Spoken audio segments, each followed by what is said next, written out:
Hello, Crazy Cats. Mike from the WCA. Here's the 4 o'clock update video. Week 1, Spring 2016. Enjoyed all the games, 4 o'clock class. We were a little shorthanded. We had several kids out. There were kids on vacation, some tournaments going on, etc. But good turnout. Games were really good, no kidding. This one I liked particularly because it featured a couple of key ideas that repeat over and over at the 4 o'clock level. One feature to look out for is the idea of playing from a symmetrical position. Another is the concept that rooks do not belong in boxes. You have to be very, very careful when you put your rook somewhere on the board where it doesn't have ways out. Pay very close attention to that. Both is the one with the rook in the box and then the person against the rook in the box. How to play both sides of that. You will see it show up shortly. Another concept is never forgetting that your opponent has a back rank problem when on the surface it doesn't look like he or she does. Okay, so that's 3 things. We're going to look at some symmetry, the concept of rooks not belonging in boxes, and we're also going to look at kind of back ranks when they don't appear to be important at the moment. Okay, so here's a typical Italian position with Ruben playing white, Aurelius playing black. You could always kind of throw an Evans gambit out there if you wanted to mix this position up. You could play c3, try to go for d4, but Aurelius plays, Ruben plays a quiet version, just d3. Which, it's very hard for black to prove that this is wrong. You're letting out your dark squared bishop and you're controlling the center, so fine. Aurelius knight f6, knight c3, and d6. So here is our what I was talking about, completely symmetrical. It's white's turn. So one of the common ways to break the symmetry is to play bishop e3, and if you get a trade here, you'll have some position like this where white may find the half-open f-file useful. They have a nice cluster of pawns in the middle of the board, but they also have some issues with whether or not to push this pawn. Some kids find it very confusing. You have this cluster of pawns in the middle, but if they don't move, it's not always clear how white proceeds. And when you do move, you run the risk of changing the structure maybe not in your favor. This is not so easy to play. It's useful. It keeps the knight out of d4, but it's not 100% clear that white can use this half-open file right to victory. So anyway, I hope that makes sense to you guys. So bishop e3, the first opportunity to break the symmetry, and Aurelius just drops back, offering Ruben the same idea. It's like, hey, why don't you take me up here, and then I can take back, and now the pawn structure's changed. I have a half-open A file as opposed to giving you a half-open F file, but neither player goes for this. So after bishop to b6, Aurelius just plays queen to d2, hinting he may castle on either side. And I keep saying Aurelius, I have the board backwards. I have notes in front of me with one position, and I'm looking at a screen with another. So anyway, that's just me. I'm always backwards, so you should know that by now. Anyway, Ruben plays queen to d2, signaling he may go either way.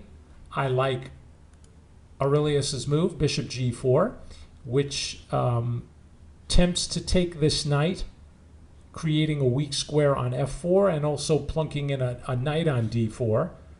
And Ruben just says, okay, I just showed you where my king lives. What do you want to do? And Aurelius immediately castles, and now the fight is on. You have an opposite side castling, and usually the pawn storms take place. So here, a funny looking move, rook h to g1. And I studied with Grandmaster Georgi Kashishvili, Georgian Grandmaster, who used to say, don't declare yourself. I think when you play rook to g1 in this position, it's kind of screaming to black what you plan to do. I guess that's to push your g-pawn. It wasn't being attacked, so there's really no reason to put it there. So Aurelius has no interest in taking this knight now, opening a file to his king, so he retreats his bishop here and tries to take the pressure off of the diagonal. And now something really interesting happens. Very cool position will result. Knight into d5, and then we have a trade, and another trade, and another capture, and another capture. And here I was thinking maybe black can go to e7 with the knight, with the idea of possibly playing f5 and creating a pawn duo. Although if you did that in the game, let's say I play pawn to c4 to guard this. If you go for this right away, pardon my little pop-up there, you have to watch out for moves like knight g5. Do you see the problem with pushing the f-pawn? You give a really juicy square here for this knight on e6. So I think, you know, black would have to deal with that if you went for the pawn duo. But you don't have to go for that duo right away. So after knight e7, c4, you know, you might be able to sit on this position a little bit and possibly break white center. But it would have been an interesting choice. But what happened in the game was also really interesting. Back here, the knight jumps into the middle, and they make a couple of more trades. And I love this position. So knight takes, bishop takes, pawn takes. And I can't remember in all the years I'm looking at chess if I've actually ever seen this pawn structure before. So it's like this amazing tree of pawns and pieces. It's too bad we can't put something on e7, like maybe put that rook there and just completely fill the d file. It looks like a tree, you know. But anyway, I can't remember if I've seen this, a white pawn, a black pawn, a white pawn, a black pawn, which I don't know that you want to call this perfect symmetry. Is it? I don't know. It's really close. It's so bizarre. But it's white's turn, which I thought gave white a little bit of an edge here. And I like Rubin's move a lot. He plays queen f4, attacking this weak pawn. And you see if it were black's turn and this knight, let's go back, and this queen were not on this diagonal, black may have this move attacking the pawn, but he doesn't because white controls it. So it looks like having that advantage of the move and having the queen placed well on d2 gives white just a little bit of an edge after queen f4. Aurelius is not going to sit, so he immediately counters and attacks Rubin's center. Rubin takes, Aurelius takes, and Aurelius goes down a pawn here. Rubin takes. And here, rook b8 was played. And that gives Rubin a chance to go wrong and play the move queen a7. And I shouldn't say, you know, goes completely wrong, but I think every 4 o'clock player knows there's great risk taking a wing pawn. Any pawn like the A, B, G or H pawns, they're kind of wing pawns or on the sides of the board, because if you take with a queen especially, you can get hit with a rook, and you can see what happens when the queen moves to safety, let's say queen d4, and then the rook snaps a pawn on a2, and all of a sudden there's counterplay. White is up a pawn, but the position is, you know, more than equal for black. I think black is just fine, and white is just waiting to go wrong. You know, a move like king b1 protecting the rook, and I think you're already lost here with white. It's that simple. You can just lose that quickly because of queen a5. You can play around with this position a little bit, but rook a1 is mate.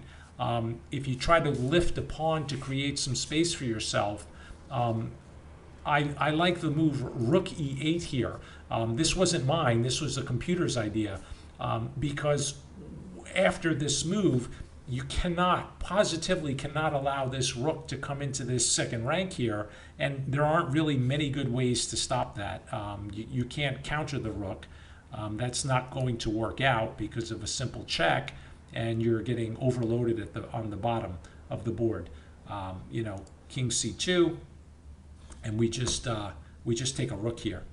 And that's it, folks. White is going to go down a rook. So that's really bad news. So it's amazing, this simple position after rook b8. Again, here it is. Should we take the pawn? No. Now, white doesn't have to be greedy, and at the same time, even if you did grab the pawn, if you got hit with this here and rook takes a2, you don't have to play king b1. However, you'll see that the king has the chance or the possibility of getting flushed out into the middle. It's kind of uncomfortable to play a heavy piece endgame, although I'm not sure that this is an endgame. This is sort of a middle-ish endgame, because the WCA definition of an endgame is when the primary purpose Hello, Ben. A primary purpose of the position is to promote a pawn to a queen. Here, is that the primary purpose? I'm not sure. When all three heavy pieces are on, two rooks and a queen, that's a lot of firepower. I think there are mating chances for each side here. So you have to be very careful. It's difficult to play this position with this rook hovering right near the king, especially if it can give a check and trade a rook off. Tactically, you need to be very careful as white here. But to Rubin's credit, after rook b8, he ignored it, and he made use of the fact that he has a rook on g1 and just started to press on the king side of the board. I love Aurelius's move. Queen a5, going for counterplay on the queen side, which is wonderful. I mean, you can't just sit and let white push against you, so he attacks on the other side. So there's some good understanding by both players. Pawn a3, keeping the king off the line of the rook and just telling the queen, look, you're not getting in right away. And now queen g5 check, which may have been a small mistake. It's a small mistake. I think maybe Aurelius thought the king would come to b1 and then he'd have some counterplay on the b file. He may have missed the move pawn f4, which creates the highlight here showing you two pawns side by side that are mobile. He decides to put his queen on g6, and again, let me just flash back for a moment. This is a pawn duo. That's a tool that's used in chess, and learning to use a duo takes some skill and some practice, but it's something you should always think about when you see one in your games. Is it useful at this moment? And in this case, it is. It is because at any time with a pawn push, like especially here with the move f5, you're gaining a tempo on the queen. That's one reason. The next pawn could push behind this, coming to this square, and it's already protected. So this is mobile. They can move. So this pawn duo is dangerous. And Rubin says, well, how about a trio? There you go. Look at that. Now it's a problem. It's kind of an unfair fight at this point, even though the position is more than equal. I mean, I think black can hold his own here. But if these three pieces, it's like the old movie The Blob. And I'm really showing my age. I don't think a single person listening to this video had ever seen the movie The Blob. But that's what this trio looks like to me. It's just growing bigger and bigger, and it's marching up the board. It's turning into something more than just a trio of pawns. It's like this three-headed monster that just keeps coming, you know? I thought this was really cool. So maybe here pawn c5 would have given Aurelius a tempo and maybe some play. And then maybe, who knows, you could even throw in c4 at some point, gaining a tempo, trading pawns, open the c file. And if that doesn't work, how about c3 at some point? Just trying to get the pawns in front of the king to move. So I think the move c5 may have given black a little bit of play. Instead, he chose the move rook b6, planning to possibly double rooks, but that gives the blob a chance to go forward. And the queen is very, very short of squares. She chose a check. Now she gets hit with g5. I really like this game. I mean, these pawns are just flying up the board. Queen h5, the only safe move. And then here, I like the move f6. Like, throw it right into that structure. You know, if you play the move g6 here, there's all sorts of problems on those dark squares. You would have a pawn wedge on the 6th rank that we've talked so much about. And if you take that pawn, I think you're asking for trouble. The pawn would take back with a check. King goes to h8. And then how about rook to e1, controlling those two open files. A check, and then a nice rook lift. Keeps the queen totally out of the game. If you try to challenge me, you're going to get into big trouble, because this is a pattern I really don't want you guys to forget. Whenever you have a queen short of squares, and you can see that she clearly is short of squares here, always look to see if you can threaten her indirectly through another piece. So in this position, it would be the move queen f4.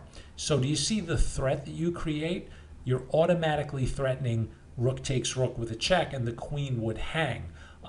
So that's a little cool trick to remember. If the rook takes, now you just need to use your tactical skill here. And I think you have mate in 2 or 3. I see mate in 3. Maybe it's faster. I don't think so. You guys see the mate, the fastest way?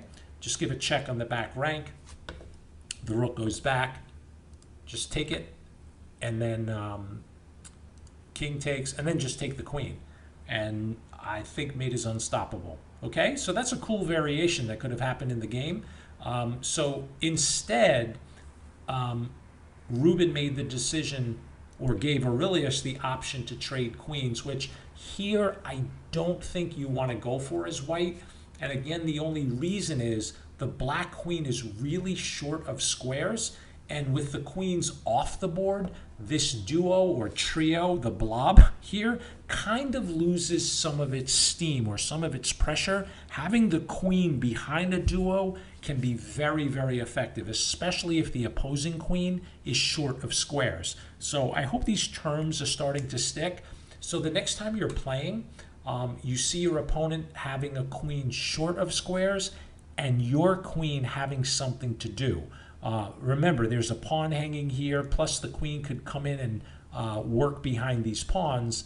But if you give me a chance to trade queens, you're probably taking a little bit of the heat off of me. Okay, white is still having an edge here, but black kind of made it easy for him with a very instructive mistake. First is he comes after a pawn that can protect itself. And that's a concept you want to avoid in an endgame position, which this is. Here, you're not mating me, and I'm not mating you. If anything, maybe, just maybe, white could form some mating attack. If he could get a wedge in here, that would be difficult for black. But even there, in this case, it would be very difficult to trap that king up there. The only other way to get in trouble is to misuse your rooks, and that's what happened here. He played rook b5. To his credit, you know, again, Aurelius is not sitting. He's attacking something. Ruben defends. Rook over to c5, which you have to watch, creates threats. This is a simple pin, and at this level, these guys rarely miss that. So king b2, a nice move, tucking the king in the cluster of pawns and telling black, okay, what are you going to do here? Rook e8. And I like Ruben's move a lot here as well. He simply tells black, you're not coming to my 7th rank. So I think my rooks are better than yours. I have space. Let me just see what you want to do. And here black starts to go wrong. He plays the move rook from e to e5, which is a really, really bad blunder. It's a losing move, but fortunately for black, Ruben did not see it. So what comes to mind when I first show you guys the 2 rooks lit up? And hopefully everybody watching knows that anytime you see 2 pieces separated by 1 square, you're to look for pawn forks, which you have right now. And I think Ruben avoided it because he did not see these highlights. Why is every square lit up on the top row? It's a reminder, like I said in the introduction, black has a back rank problem. Here on the surface, if I just take that move back for a moment and show you here, it doesn't appear that white can take advantage of that back rank because you don't have a rook on an open file. But if you had found the idea that the rooks are 1 square apart and you did in fact fork them, he's in big trouble because after the fork, he may have been thinking he can play rook here, which threatens this undefended rook. So if you take me, then this rook will just take back, and black is doing great. But the problem is rook e2. And then the problem of the back rank is revealed. The rook here is hanging, and the rook on the open file is threatening mate. There was one chance to get cute and take the initiative and play h5, giving the king an escape square. But by taking en passant, it leaves black with a big problem. The rook is still hanging, and white's attack is fierce. If you try to save the rook, you get hit with a check, king h7, only move, and then simply pawn takes, and there's no way to stop that queen. You can trade off a pair of rooks, so we just take, and take. Even if you win this pawn, after the very simple rook e7, you're playing a whole rook and pawn up. Black can never take this pawn, because if they do, you just take this one. You're all over their 7th rank. You just walk your king up the board, and at your level, this game is over, okay? However, watch what happened. Let's go back. So Ruben missed the fork, or maybe he saw it, but he didn't see the back rank portion of that. So he instead played his rook over to f4, protecting the pawn. Aurelius dropped the rook back.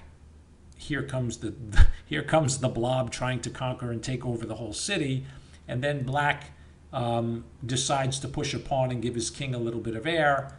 Ruben trades a pair of pawns off and sets a nasty trap, and unfortunately Aurelius fills in the rest of the hole in the rest of the dirt and just puts a pawn on a5, and that's a big problem because of that. You see that rook on c5? I always tell all of my private students, don't put your rooks in boxes. And boy, that rook is really in a box, because after d4, the only safe square is d5, and hopefully you guys can see c4 wins a rook and the game. Okay, well played, really a well-played game, very instructive, and this is the kind of stuff we're looking for all semester. I hope you enjoyed the game. It's your work, not mine. Keep it up. I'll see you guys Sunday in class.